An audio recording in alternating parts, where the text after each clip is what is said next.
Hello everyone. This story is about, what if Naruto was raised by the ANBU and fall in love with Ino? He is very strong and smart, being a fuinjutsu genius and trained by the ANBU Commander Ryo. Please like, share and subscribe for more amazing stories like this one. Now let's start. The afternoon sun was waning as Naruto sped along the rooftops of Konoha, jumping from signposts to water towers, a golden blur that faded in the sunlight.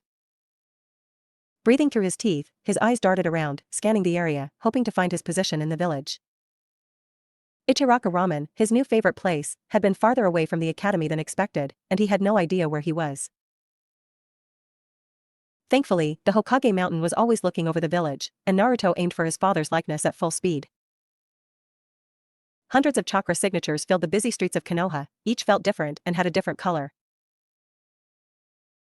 As the Hokage's faces drew closer, Naruto closed his eyes and expanded his senses, searching for that particular royal purple hue that swayed like a delicate flower. He knew Ino must have left the academy by then, but she should still be close by. His own vibrant golden yellow chakra expanded as he searched, flickering as he darted around. It was then, along the banks of the Naka River, Naruto found his royal purple flower, and it was mingling with something pink, something that felt like it was floating in the wind. Like cherry blossoms.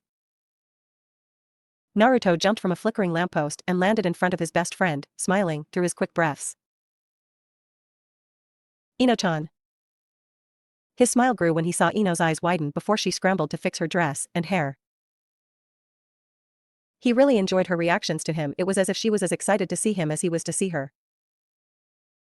He couldn't help but chuckle when Ino asked the girl next to her for help, the other girl giggling as she fixed Ino's windblown hair. Naruto-kun. Ino found her usual confidence and stepped closer. What are you doing here? Did your sensei let you go early again? He did, but I'm still late. Naruto grinned and rubbed the back of his head. I'm sorry. I meant to find you at the academy like last time, but I got sidetracked. Ino seemed flushed. That's too bad. She stared into his eyes. I would have liked to be carried out the window again. Naruto returned her flush, still scratching the back of his head. It was also very boring in class today, so you could have rescued me from Iruka-sensei. I definitely will next time. Naruto stepped closer to Ino, both of them turning redder.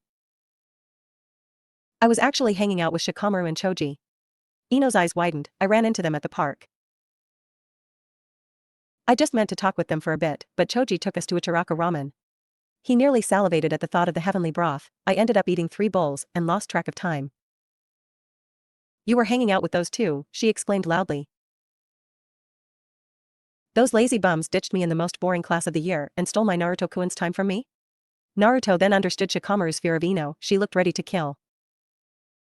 Oh, when I get my hands on them. Ino-chan? A soft voice from behind broke Ino from her anger. Is this the friend you were telling me about? Naruto finally took the time to see the other girl, the one with the floating pink aura. Her chakra signature matched her perfectly, pink and delicate.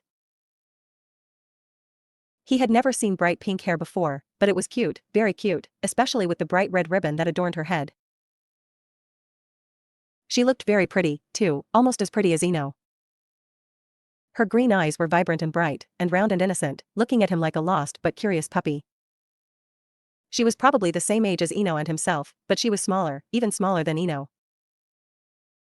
She looked as if a strong breeze could blow her over, again matching with her floating chakra signature. It made him wonder if he was just oddly tall for their age. So far he had been towering over them, including Shikamaru and Choji. Yep, this is Naruto-kun. Ino's voice broke Naruto from his inner rambling. I've been wanting to introduce you both. The girl smiled and slightly bowed. Hello, my name is Haruno Sakura. It's nice to finally meet you. Ino-chan has told me a lot about you. Naruto returned a slight now, smiling at Ino's darkening blush. It's nice to meet you, too, Sakura-san. My name is Uzumaki Naruto. I've heard a bit about you, too. Upon a second look, he had seen this girl before. She sat beside Ino when he last rescued her from the academy. She must be the new friend Ino told him about, the girl she saved from the bullies. He recalled the reason behind her being bullied, her wide forehead. Sure, seeing it now, it was a bit wider than normal, but it made her look even more innocent, so much so that her forehead actually looked cute. Sakura glanced at Ino. What did she tell you about me? Ino just smiled, shrugging. She mentioned you were her new friend and you were very cute. He smiled at the girl, surprised to see her start to blush as well. I agree, you are very cute. Ino-chan was right, you don't want to worry about what other people say. Your forehead makes look even cuter. The two girls stared at him with strange expressions after strange reactions. Sakura was blushing heavily, her face almost blending in with her pink hair, and she looked anywhere but at him. It was oddly similar to Ino's reactions when they first met, which relieved Naruto. If it was anything like his friendship with Ino, it meant he was about to make another close friend. But Ino, she looked even more red, but instead of her usual pouty lips and widened eyes, she looked like she was looking at Shikamaru or Choji. She looked ready to kill. Naruto muttered, leaning closer to Ino. I'm sorry, did I say something wrong? Uzumaki Naruto, whispered Ino lowly. His eyes widened. Oh, I'm sorry. He turned to look at Sakura, who immediately looked away again. Ino-chan wasn't gossiping about you or anything, at least it was not something bad. She loves having you as a friend and just thinks you're cute. He looked to Ino, frowning. I'm sorry, Ino-chan. I shouldn't have said anything. That's not it, you baka. Ino glared up at him, making him recoil back. You can't tell another girl she's cute in front of me. You can't tell another girl she's cute even when I'm not here. She pointed at him. In fact, don't even think about other girls being cute. Huh, why not? Asked Naruto, slowly backing away, hands in the air. Because I'm your best friend and you can only think I'm cute. Ino stepped forward as he backed away, poking his chest. I will always be the cutest girl to you. You are the cutest girl to me, cried Naruto in panic, a bit too loudly. You're the cutest girl in the world. I honestly didn't even understand what being cute even meant until I met you. He saw people passing by staring at them, but they were the least of his concerns. The first time I saw you in the flower fields, I thought you were an angel and there couldn't possibly be anyone cuter. The second time I saw you, you were wearing that golden sundress and proved me wrong right there. You can actually be even cuter. Ino was blushing even redder, but her anger started to fade. When you smiled at me in my arms, I thought my heart would give out. People were still staring at them, walking by slowly, curiously smiling at them. And since then, you've smiled at me 93 times, and each time you looked cuter than the last. Ino was practically glowing, but didn't look angry anymore. You've been counting? Yes.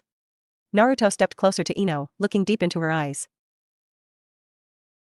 I was really hoping to break into the triple digits today. Please don't be mad at me. I really don't know what I did wrong. He glanced at Sakura, ignoring her shy glance back. I really do think Sakura-san is cute, he said. Immediately seeing the pink-haired girl blush and the blonde girl huff, but if you don't want me to say that then I won't. I mean, he continued with a frown, a lot of girls can be cute, but you'll always be the cutest girl to me. Fine, fine, yelled Ino, blushing like a tomato, I get it. Stop saying this stuff. People were still staring at them, some awing and giggling for some reason, reminding Naruto of his sisters. It's embarrassing. Naruto nodded, fine, as long as you're not mad at me. I'm not mad, she muttered, crossing her arms and looking away, anymore. He breathed a sigh of relief, that's good. Turning to Sakura, who blushed under his gaze. And I'm sorry, Sakura-san, if I said something wrong. I've never really had friends my age before, so I don't know how to act properly. She shook her head, looking down at her feet. No, it's okay. Ino leaned closer to Sakura. You still like Sasuke-kun, right? Yes. Sakura replied loudly, blushing heavily. Always. Ino nodded, good. Again, with Sasuke. Naruto kept hearing about the last Uchiha, and couldn't help but wonder about him. What are you talking about? Asked Naruto, tilting his head to the side in confusion. Sakura looked at him and blushed again, quickly looking away. Ino stared at her friend, her eyes narrowing as she leaned close to her. Are you telling the truth? Because it doesn't seem like you're telling the truth. The Yamanaka heiress was interrogating her friend, seemingly tapping into her clan's notoriety. Tell me the truth. She pushed Ino's face away, blushing like a cherry. I'm telling the truth. I only like Sasuke-kun. Ino huffed, fine. She turned to look at a very confused Naruto and shook her head. You see? This is why I don't want you to join the academy. You're way too nice to everybody and you have no idea the effect you have on people. What's wrong with being nice? He asked, scratching his head. I've been taught to always be nice to everybody.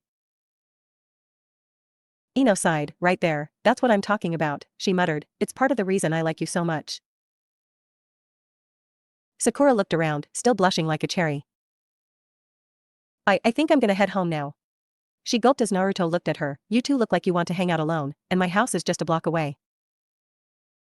I don't mean to interrupt your time, Sakura-san. She blushed redder, no, it's okay. Ino-chan was just walking me home, anyway. He watched as she struggled to look into his eyes, but he waited in silence until she did. You two have fun. I know Ino-chan wants to catch up with you alone. Ino blushed along, I'll see you in class tomorrow. Sakura nodded, I'll have a lot of questions for you tomorrow. I know, the blonde replied. But keep this between the two of us. She smirked, of course. Naruto watched as Sakura left, waving as she did. She really was cute, especially with her mouse smile and twinkling eyes, but he knew better than to voice his opinion again. He settled on waving back at the girl, wondering if he'd already ruined any chances of being friends with her. He hoped not. Sakura seemed very nice, and he wanted to be as close as possible to Ino's other friends. Was he only allowed one girl as a friend? That didn't make any sense. Was Ino jealous? He felt a little jealous when he found out Ino used to like Sasuke. But that was different, right? He didn't like Sakura like he liked Ino, his royal purple flower princess was unique to herself. He felt a tug and turned to see Ino pulling on his sleeve, not meeting his eyes, still blushing. You see, he asked, his heart fluttering, you've reached a new height. Now this is the cutest thing I've ever seen. She peeked up at him, her lips in a small pout. I'm sorry, Naruto-kun. I didn't mean to snap at you like that. Her eyes twinkled like stars, outshining the sparkling river behind her. I know I can't stop you from thinking other girls are cute, but I don't like the thought of you liking other girls like that. Ino-chan, he started with a whisper, I don't like anyone the way I like you. He turned to face her fully, you're unique like that. Ino fluttered on her feet, still holding onto his sleeve. You're unique to me, too. Thank you, he said with an easy smile, and it's okay. I'm actually a little happy you got mad at me. Why? Shikamaru and Choji told me you always get mad at them, but told me not to worry about it happening to me. I thought maybe we aren't close enough for you to be mad at me. He grinned, I'm glad I was wrong. Ino sighed, those two idiots are saying too much. I really like them, Naruto added, and I want to be close to all your friends. She smiled, well, you've met all of them now. Smile number 94. She blushed, you can stop counting. She pulled him closer by the sleeve, holding his arm, I'm going to keep smiling at you. What will you do? Keep counting until 1,000,000? Yep, I'll keep counting until 1,000,000,000 if I have to. He grinned, this is how I keep track of how well I do with you and how much you like me. Baka, she whispered, her lips involuntarily curving. Smile number 95. You're going to make me feel weird for smiling so much. Ino hid her face from him, and you can't count this one. This is still the same smile. Naruto chuckled, I think I can break 1,000 before next year. You're being ridiculous, she muttered, still looking down, still holding onto his arm. I don't smile that easily. Really? Naruto smiled as Ino forced hers away, looking back up at him. Nope, so you'll have to work for them. Fine, he said confidently reaching for her hand that was on his arm, I'll take you someplace special. I guarantee it will make you smile. He gently pulled her along, wrapping his hand around hers. This is actually why I came to find you today. He grinned at her. I have a surprise for you. Her eyes brightened as she ran alongside him, squeezing his hand. What is it? Come on and find out. Honey, I'm home. Inoichi was greeted by his wife at the door, her usual warm smile, welcoming him home. Emiko's smile was worth more than a day's worth or interrogation and torture, and at the sight of it the Yamanaka clean head immediately forgot about Ibiki's victims and their begging.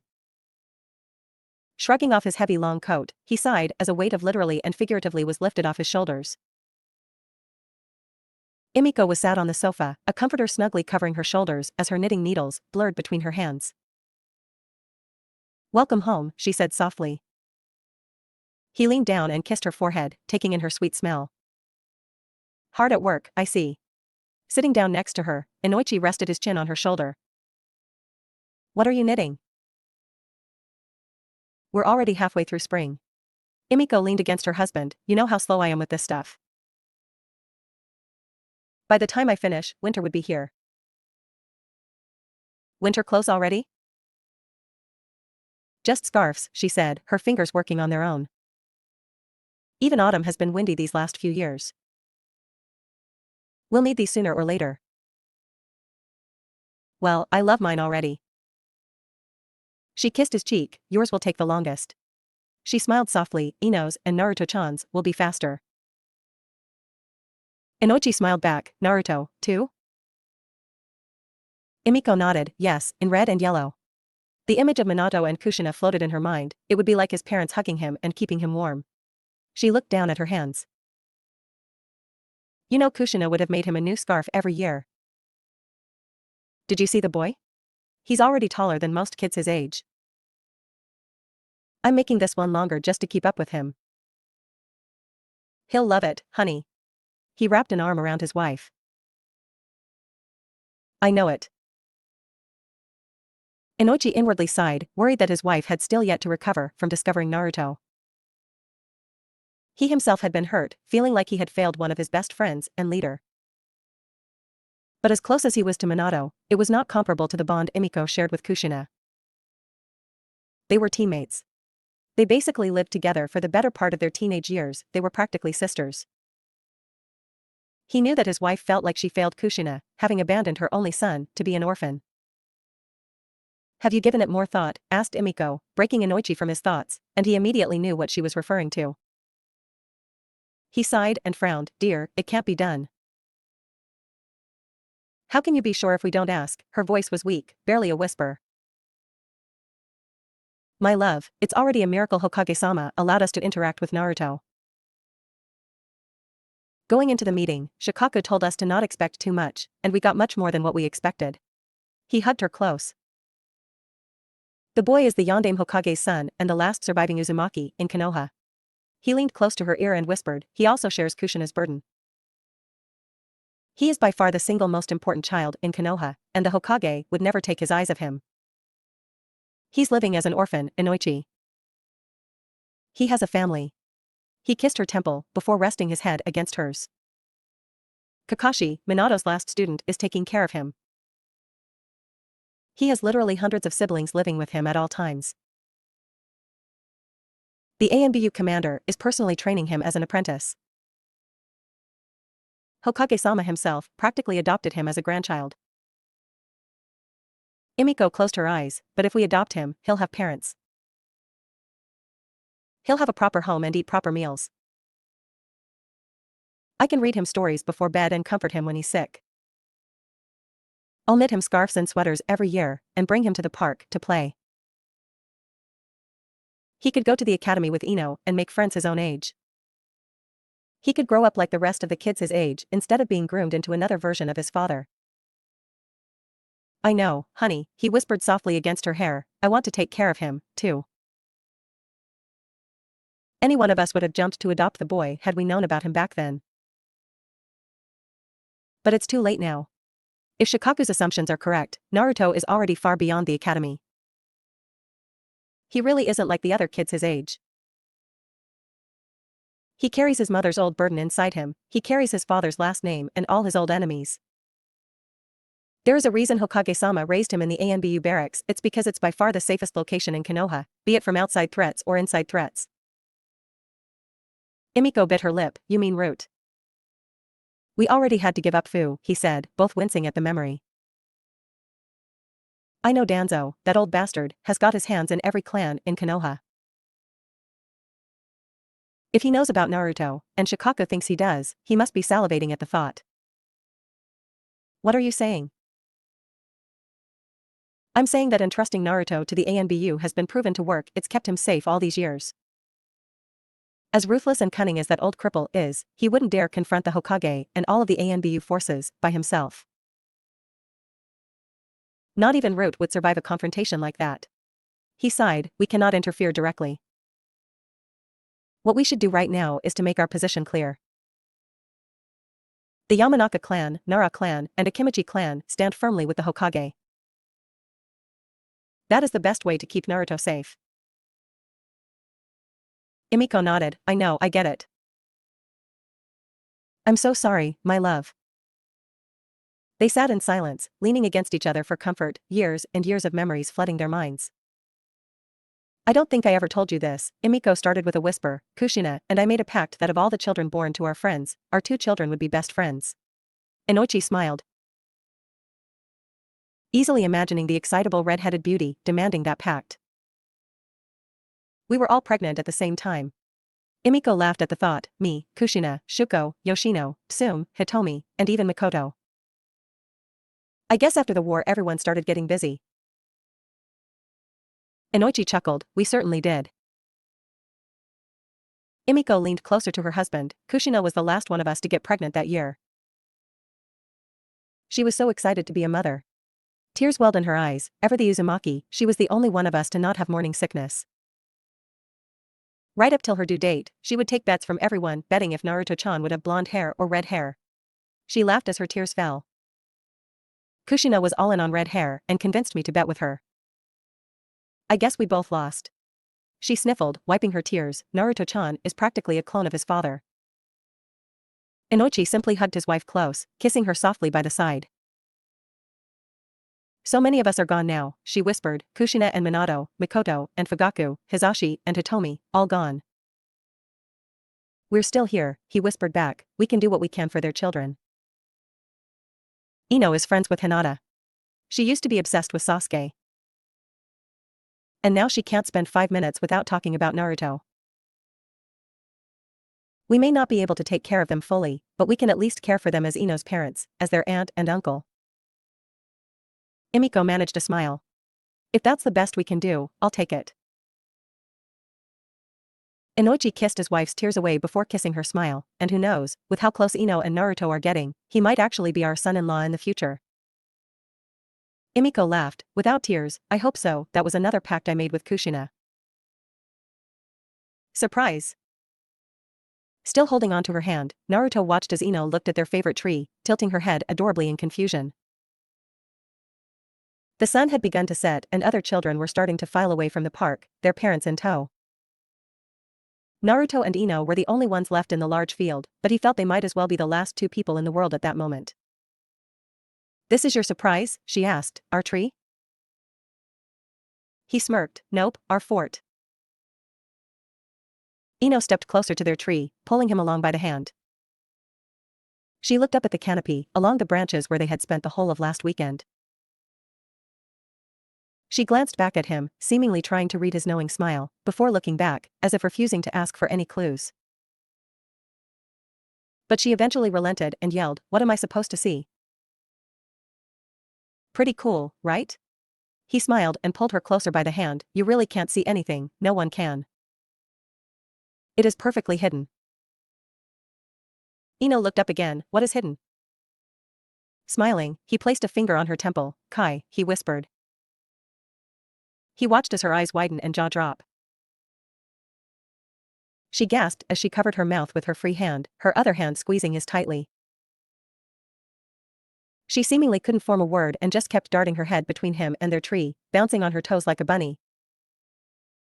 She pointed at their fort and pulled him close, hugging his arm with hers, tightly gripping his hand as she wordlessly gasped. Naruto laughed and squeezed back. Do you like it? She stared up at him, eyes bright and face flushed, nodding frantically. I asked one of my brothers to help me with this. He's an amazing carpenter and he made this in no time at all. He chuckled at her bouncing. I made it disappear, though. It's very technical, but our fort is very well hidden. Unless you're actively looking for a genjutsu, you'll never notice it. Ino looked at him like he had just become Hokage, and he loved it. You want to go inside? Ino was brimming with happy tears. Yes, please. They walked to the base of the tree, close enough to the system that Naruto knew they were already hidden from outside view. They climbed the wide ladder pattern on the tree side by side, with Naruto pushing the base door open. He climbed through first and pulled Ino up as gently as he could, trying to memorize her beautiful smiling face. Smile number 96. She did not even hear him in her excitement. Oh, my goodness, she cried, holding her hand to her mouth. This is amazing. I can't believe this is real. She turned to him, eyes glistening. Naruto-kun. You're the best. She jumped into his arms, wrapping her arms tightly around his neck, her legs kicking wildly behind her as he held her tightly by the waist. You're the best. You're the best. You're the best. Naruto could only laugh as she nearly pushed him to the ground. The windows. Ino dropped to the ground before dragging Naruto along. These windows are so pretty. Look outside, Naruto-kun. We're so high up. We can see all the way into the middle of the village. She dragged him from window to window, giggling and squealing in joy. It was music to his ears. We can see the Hokage mountain from this one. That's not all, he said, smiling as she stared at him excitedly. This fort is also completely soundproof. We can be as loud as we want in here and no one will hear us outside. Ino's eyes widened. Are you serious? He nodded. Yep, 100% soundproof. She turned to the window, cupping her hands around her mouth, and yelled, my Naruto-kun is the best. Naruto blushed, but she continued, he's way better than Sasuke-kun. No matter what Sakura says. He simply smiled at her. The academy is boring. Iruka-sensei is boring. She laughed happily before she breathed in, and Ami is a total bitch. Naruto laughed loudly, Ino-chan. She turned to him and gave him her biggest smile yet. Smile number 97. Ino hopped up and down, grasping onto Naruto's hands. This is the best day of my life. He gently pulled her close, mirroring her smile. There is still more. More? He pulled her to the middle of the fort, where the main pillar, the tree trunk was, and placed a hand on it. I made sure to fill this place with as many storage seals as possible. They're spread all over the floor and walls, and this one here is the main switch. By activating this one, you activate all of them. Ino leaned close to see Naruto's hand hovering over his seal, which looked like the kanji for home. Kai. Ino squeaked when suddenly poofs of smoke exploded around her, and she was shocked when it dissipated. Their fort was now fully furnished. The walls were now lined with empty shelves they could fill. A thick, soft rug adorned their wooden floor. Twin couches were placed along the western and eastern walls, one for watching sunsets and the other for sunrises. A long wall-mounted countertop was attached to the northern wall, basking in the evening light. Against the southern wall was a small dining table, complete with salt and pepper shakers and placemats. 2 chairs were tucked into the table, just enough for the 2 of them. I have a lot of empty rooms at home with a lot of unused furniture. Naruto pulled Ino along. I might have installed too many shelves, but I'm sure we can find something to fill them with. The table is for eating or games, doesn't matter. The couches are big enough for naps or reading lying down. I chose the comfiest too. He showed into the wall-mounted countertop. This window I figured could be used for your plants. I know you like to take care of your own potted plants, and you'll get a lot of sunlight here. Ino squeezed his hand tightly, looking up at him. Naruto-kun, she gave him a tearful smile. He gently wiped away her tears with his thumb, mumbling, smile number 98. I want to live here forever, she whispered. This is perfect. We can come here every day. He grinned as he squeezed her hand warmly. My sensei started a new training schedule for me. I myself don't really have to be there very often, so I can sneak you out of the academy whenever you want. He rubbed the back of his head. If you think your sensei is boring, I can teach you instead. I pretty much know everything they teach at the academy. He looked at the sunset. We probably would have to leave at night, but this could be our second home. You promise? She asked softly. You'll come rescue me from the academy every day? He nodded with a grin. I promise. Every day. She smiled again as tears filled her eyes. I'm going to hold you to that promise. He wiped her tears again, whispering, smile number 99. She shook her head at his counting, giggling. This is it, right? No more surprises? Well, he started, making her eyes widen, just one more little one. He led her to the main pillar again, this time on the opposite end of the main seal. He pointed at the middle of the pillar, at their eye level. Following his finger, Ino stared, but couldn't see anything. It wasn't until he whispered, Kai, that Ino saw. It was an engraving into the wooden pillar. Naruto and Ino's home. Number 1, Senju Park. Konoha no Sato.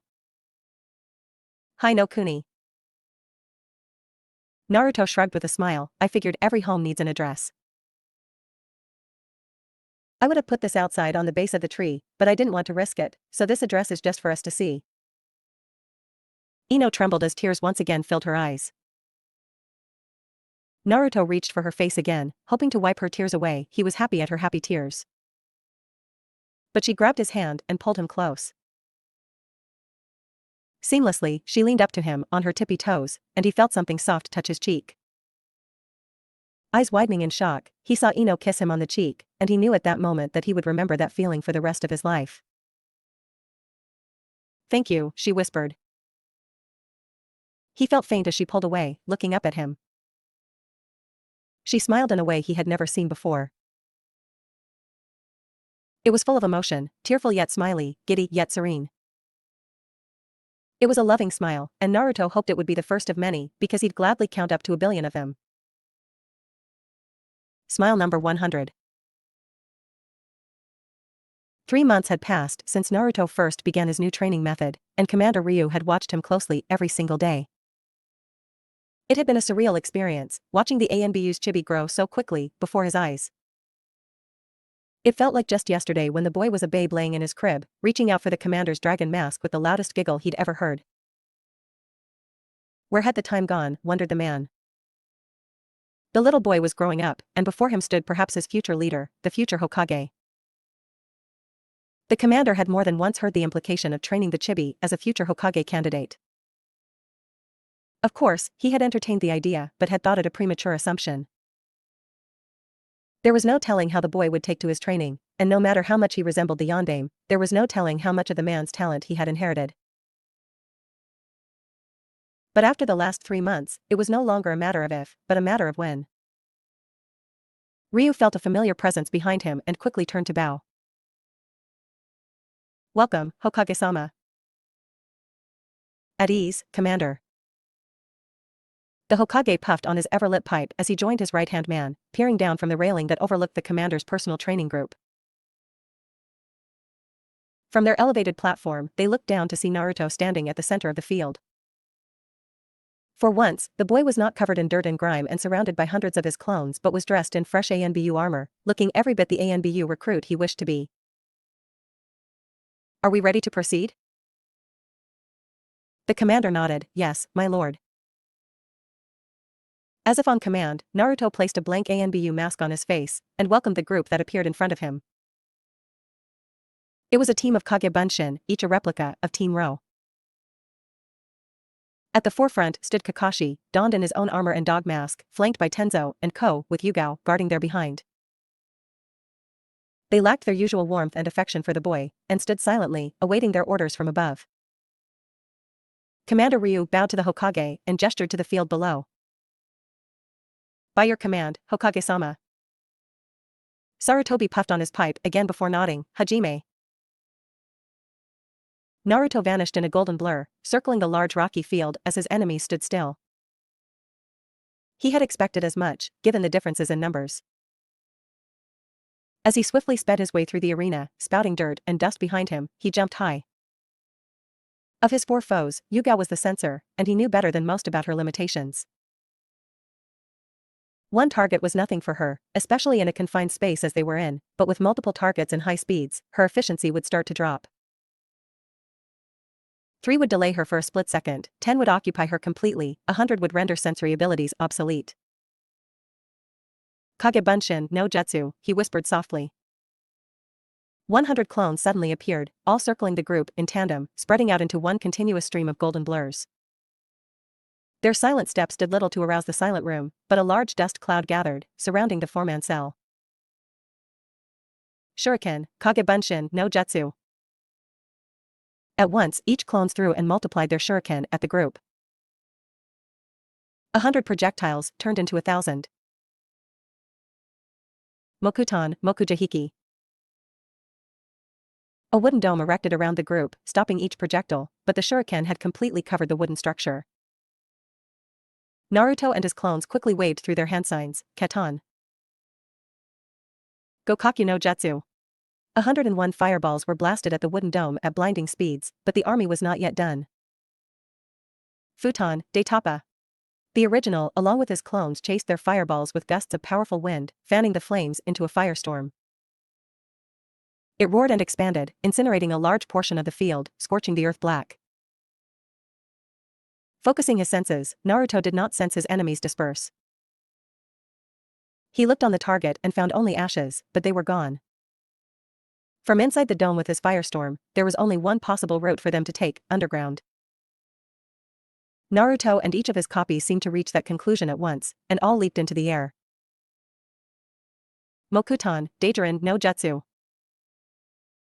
Tenzo's face seemed to fade into view from the ground as his arm reached out, morphing into wooden pillars that stretched into sharp pikes.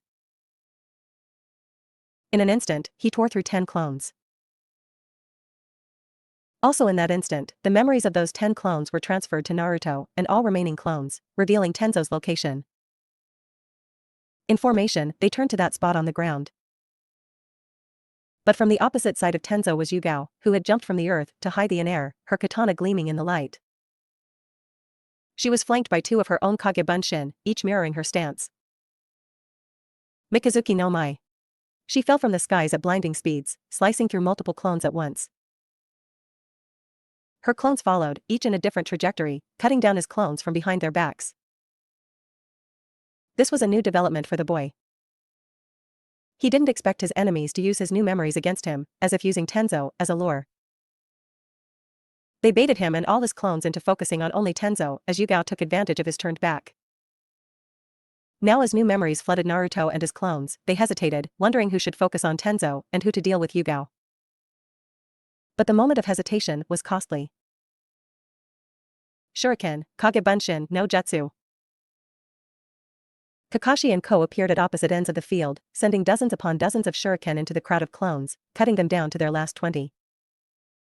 Now Naruto was outflanked, surrounded by the ANBU team. But in an instant, the remaining 20 clones charged at the enemy as fast as they could, a wave of golden blur. Each enemy had 5 clones upon them within a blink of an eye, and none of them retreated. Katana and kunai were used to block their close-quartered strikes. But when they noticed the original Naruto left in the middle without his clones, their eyes widened in realization. Bunshin Daibakuha. Each clone overloaded its chakra, seemingly glowing with heat. At once, they exploded, each with the force of a large explosive tag. From the center, Naruto sensed 2 of the enemy's dispersed Yugao and Ko's clones were destroyed. The Hokage puffed on his pipe, he has certainly gotten faster. Looking down at the battle, a small smile graced the old man's face. "It seems your physical conditioning has proven fruitful." He is now moving at an acceptable speed, certainly comparable to your typical ANBU member. Ryu nodded, yes, sir, his eyes never left the battle as he answered, because of his Uzumaki genetics, coupled with his unique healing factor, his muscles heal nearly instantly. Any sort of resistance training will yield immediate effects. He has adapted to his resistance seals remarkably, and in only 3 months, his speed has increased tremendously. Is he currently moving at full speed? Given the confined space of this training ground, I would say he is moving at only nearly his full speed at around 90%. If this were happening in a large urban area, or perhaps the forest, he would be able to utilize his full speed.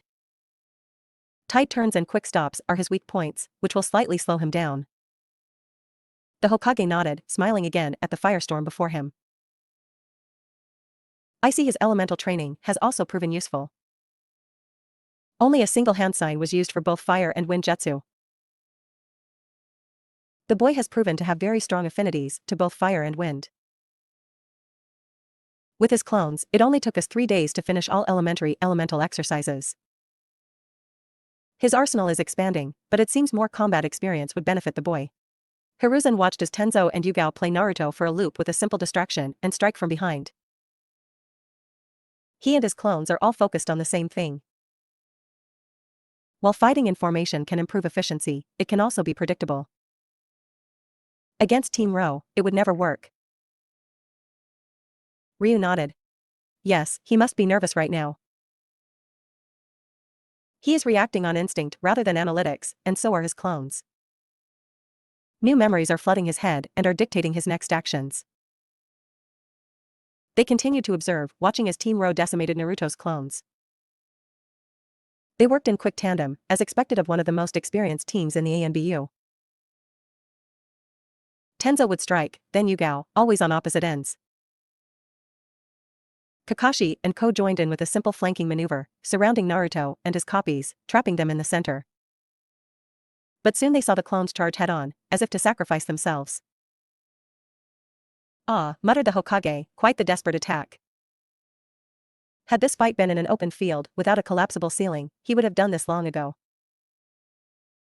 His clones are basically mobile paper bombs with their own free will. His 100 clones, in the beginning, could have perhaps wiped out all 5 enemy clones, but would have certainly brought down the roof. It does show his basic thinking abilities. 5 explosions of 5 clones each happened nearly in tandem, and it shook the training ground to the core. A powerful shockwave blew through, but the Hokage and commander only leaned closer over the railing, looking down at the dust cloud. Both could sense only 2 ANBU Kage Bunshin remained, and they could help but lean even closer as Kakashi and Tenzo faced Naruto. Exploding your clones, muttered Tenzo, with a slight pant, a desperate move, Naruto. For a regular shinobi, certainly, answered Kakashi, staring at the unmoving Naruto.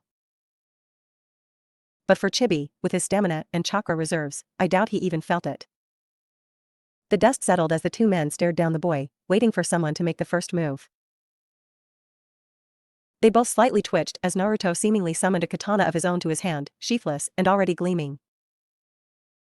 Then Naruto lunged forward, jumping into the air, his katana drawn back, sending a glare of light off the blade. Tenzo reacted first, once again morphing his arm into wooden pikes, aiming for Naruto at blinding speeds. You shouldn't jump in the air during a charge, he muttered, you can't react well in midair. Tenzo watched as his pikes approached the boy, closer and closer until they seemed to phase through him. And in the next instant, Naruto was before him. His eyes widened in shock, but it was too late.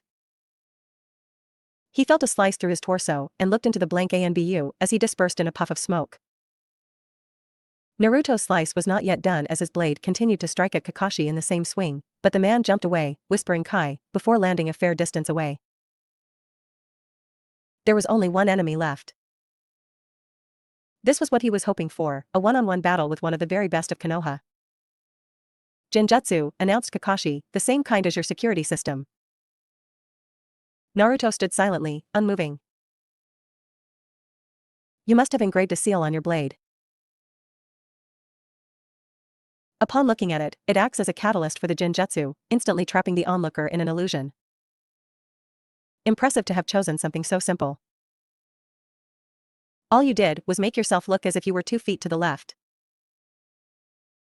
In high-speed combat, it's just subtle enough to be incredibly deadly. You managed to avoid it, Nisan, said Naruto, breaking his silence. Only because of this eye of mine. Kakashi's left eye was open through his dog mask, revealing his 3-tomo Sharingan. Without it, I'm afraid I would have fallen for it, too. I've been underestimating you, Chibi. Clearly, you've given your fuinjutsu a lot of thought. We are not yet done, Nisan. Your genjutsu won't work on me, what else have you prepared? What a terrifyingly effective style, praised the Hokage, for once not smoking his pipe, focusing entirely on the battle.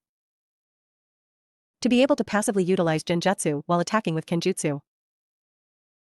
With just one look at his blade, anyone would fall into a genjutsu. If not for special abilities like the Sharingan or the Byakugan, it would be nearly undetectable. The key here is to not use flashy or high-ranking genjutsu. Anything too out of the ordinary would just make it obvious. Naruto only used simple illusions on his seals, engraved on either side of his sword. Looking at one side would have him appearing 2 feet to the left, while the other side would have him appear 5 feet closer, giving the illusion of a speed burst.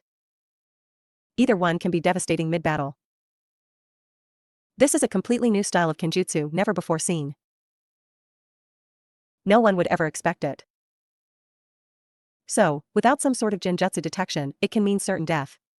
The Hokage held his hands behind his back, the Sharingan and Byakugan could see it coming. Perhaps some elite sensors could sense his physical location, but outside of that, the vast majority of enemies outside of Konoha would be vulnerable to it. Commander Ryu turned to his leader, most importantly, it can be easily replicated. Naruto's seal is small and can be easily engraved on the standard ANBU Tanto. They also require very little chakra to activate, so any one of our soldiers will be able to use it. We can start mass-producing these blades for the ANBU forces. Our entire army will immediately gain a huge advantage over foreign enemies. The Hokage nodded, definitely a good idea, but the same as before. We need Naruto to create a failsafe for his seals, somehow make it unusable or undetectable if fallen into enemy hands. Without some sort of protection, by scavenging our weapons, many foreign nations will be able to recreate the same seals for themselves. Ryu bowed in response, I've told the boy the same thing. He has been working on a remedy. Sarutobi chuckled, I look forward to his findings. Naruto sped forward in a burst of speed, engaging Kakashi in close combat. He channeled his chakra into his sword, casting another genjutsu on his blade, but the ANBU captain easily parried his strike. The boy had grown up hearing stories about his brother's skill with the Sharingan, about him copying 1,000 different jutsu from foreign enemies. But to him, the ability to copy was the least of his brother's skills. After all, he rarely used hand signs. Naruto jumped slightly back before extending his hand out, palm forward. Katan, Karyoden. Kakashi's eyes widened as a colossal stream of blazing fire erupted from Naruto's palm. Weaving his hands, he slammed it to the ground. Doton, Dorihiki. Earth and dirt erupted around Kakashi, forming a structure around him, but the flames immediately blasted through the sides. Further channeling his chakra, Kakashi reinforced the small surviving wall in front of him, successfully outlasting the flames. Amidst the scorched earth and black smoke, Kakashi felt the air to his right shift. He immediately turned and launched a legion of shuriken and kunai at it, only to face an impaled Naruto who started to glow. It was another exploding clone, he yelled inwardly. Flaring his chakra, he pulled away with a Shunshin no Jutsu, flickering away just quick enough to witness the explosion, destroying the rest of his wall. Naruto appeared above Kakashi and stretched out his other palm. Futon, Atsugai. A focused, pressurized gust of wind exploded from Naruto's palm, forming a tornado-like mass that ripped into the earth. Again, Kakashi managed a Shunshin no Jutsu, flickering away, but the wind followed. The windstorm expanded upon hitting the ground, chasing the fleeing Kakashi, who had to flicker and flicker to near the back of the training field. He scaled the back wall and stood upon the ceiling, hanging down to see the boy hiding behind the dust cloud clearly with his Sharingan. You've done it, Naruto, Kakashi muttered mainly to himself. Create seals that recreate the hand signs of various jutsu, and you can use them by just channeling chakra through it. If you keep flinging A-rank jutsu without any hand signs at me, I won't be able to last long. Kakashi knew his only saving grace was his superior speed, but his stamina was limited, especially as a clone, and his chakra was almost completely depleted. Needless to say, Naruto had passed this test and more. Based on his skills alone, he was already stronger than most of their new recruits. With all his fuinjutsu fully utilized, he would give most combat veterans a run for their money. Once Chibi gained more field and combat experience, he could take Itachi's record as youngest ANBU captain. What will you do now, Chibi? Asked Kakashi loudly. You can't catch me, but I can't beat you. He saw the boy clearly unmoving in the dust cloud. Will you just try to outlast my chakra research dash? Naruto suddenly vanished from Kakashi's eyes. The ANBU captain felt cold steel against his neck and glanced back behind him. Sensei? It was the same icy blue eyes he had trained with so many years ago, and Kakashi felt a cold shiver down his spine as the blade edged closer to his jugular. Sorry, Nisan. His child voice broke Kakashi out of his shock. But I win this one. Kakashi's clone was destroyed with a quick slice, leaving Naruto alone on the battlefield.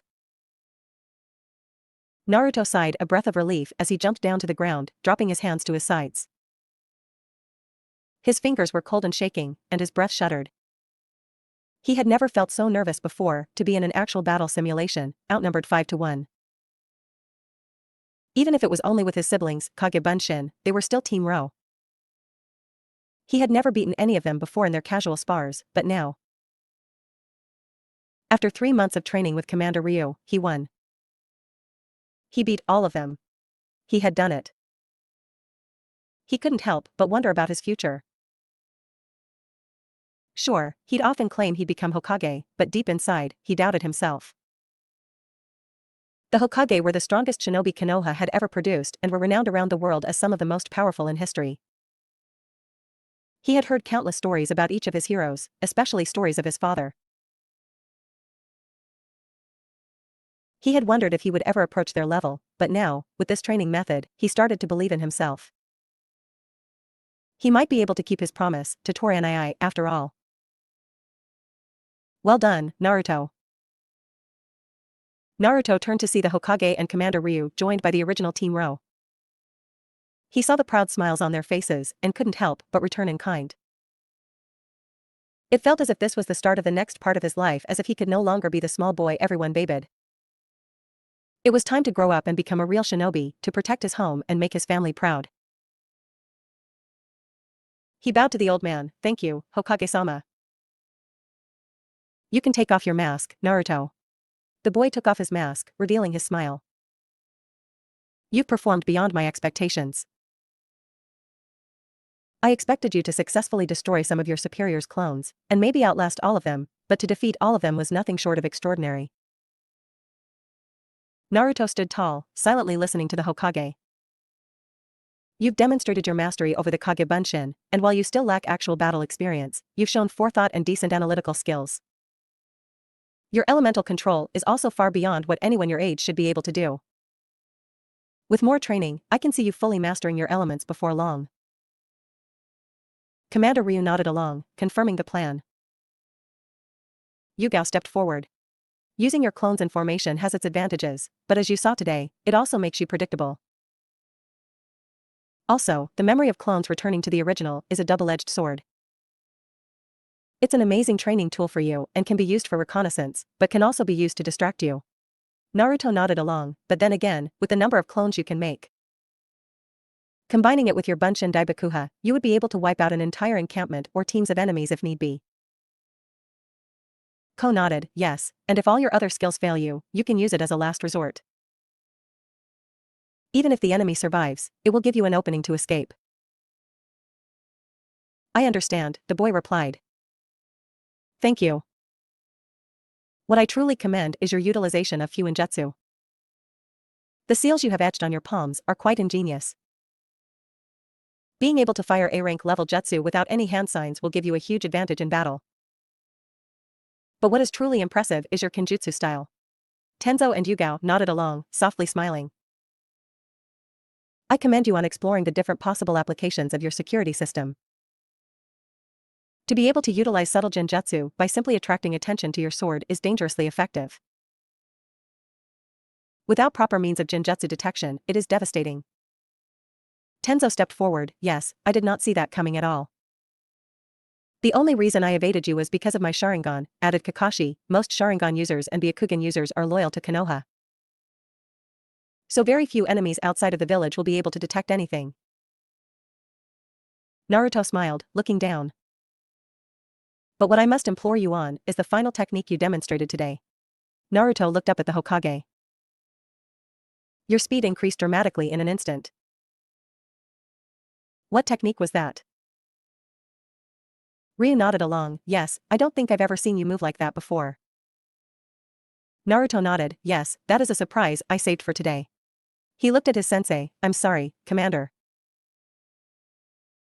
I wanted to surprise you with this as well, so I never used it in training. That is fine, but what is it? Everyone, especially Kakashi, paid close attention. It's just the Shunshin no Jutsu, the same one Kakane I was using. He smiled, getting excited. I did the same thing as my other hand sign free jutsu. I created a seal to replicate the necessary hand signs for the Shunshin no Jutsu and engraved it on the sole of both of my feet. By channeling chakra into them, I can activate the seal and use the Shunshin with every step I take. He looked at Kakashi, who looked shocked beyond words. The more chakra I put into each step, the faster and farther I move. Of course, I can only operate within the limits of the Shunshin no Jutsu, so there is a limit on how much chakra I can force into the seal before it overloads and fails. My speed at the end was about as fast as I could go for now. The Hokage stared at the boy. I see. I tried to emulate what Shursuan I used to do. Naruto grinned. He mastered the Shunshin to its limit, which I tried to do, but I didn't like using a hand sign for it. And I don't have good enough mastery over it to use it hand sign free by muscle memory. So, I figured I'll just make a seal for it, replicate the signs for it in the seal. It was quite simple. Simple, muttered Kakashi. Chibi, do you have any idea how incredible this is? Naruto chuckled. I really like it. I think it's my favorite seal so far. Resisting his urge to bounce on his feet, he continued, I named it Shuinpa. Shursui did have mastery over Shunshin, but even he didn't use it repeatedly like you. He focused on short bursts of Shunshin to create afterimage clones, or to focus on high-speed close-quarter combat. To use Shunshin as a travel speed is unheard of. Kakashi shook his head in wonder. The only people I can think of doing something like this is Kumo's Reikage. Really? Asked Naruto.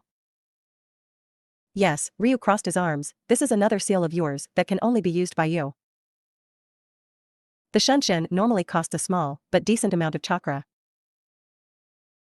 Your average shinobi will be able to use at least a few in a row, casually, but to use one every single step is out of the question. It can deplete one's chakra very quickly, especially the way you use it. He nodded. Good work. This is a prime example of how you should take advantage of your chakra reserves. If you can master moving at such high speeds and incorporate your kenjutsu style into it, I can honestly say you will be able to defeat most people in Konoha already. Kakashi looked at his brother seriously. I can only think of a few people who could even react to that kind of speed, but to react to it and defend against your genjutsu blade, I would say less than 3. Naruto, how many steps can you take at once? Asked the Hokage. Naruto shook his head. I don't know, Hokage-sama. I've been training with it for a while, but I've yet to reach a limit. Incredible, muttered Tenzo. Can your clones use Shuinpa as well? The old man asked. Naruto nodded. Yes, they can. Kami-sama above, whispered Ko. So, right now, Naruto can make an army of 1,000 clones, rush into enemy lines at Shunshin speeds, all armed with his genjutsu blades, and at the very end, all of them can detonate like bombs. Commander Ryu nodded. Yes, precisely that. Ko rubbed his temples. After Itachi comes another child genius.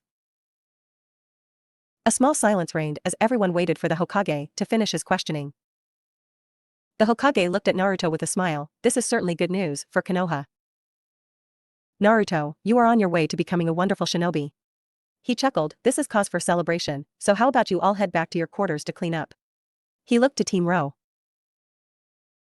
I have no other mission to assign Team Ro today, so enjoy the night off and take Naruto someplace nice for dinner. Kakashi nodded, catching the Hokage's glance. Yes, of course. How about it, Chibi? Naruto grinned and brightened, can we go to Ichiraku? Again, asked Yugao, you've been going there every other day. She shook her head, you need to have more nutrient-rich meals, Naru-chan.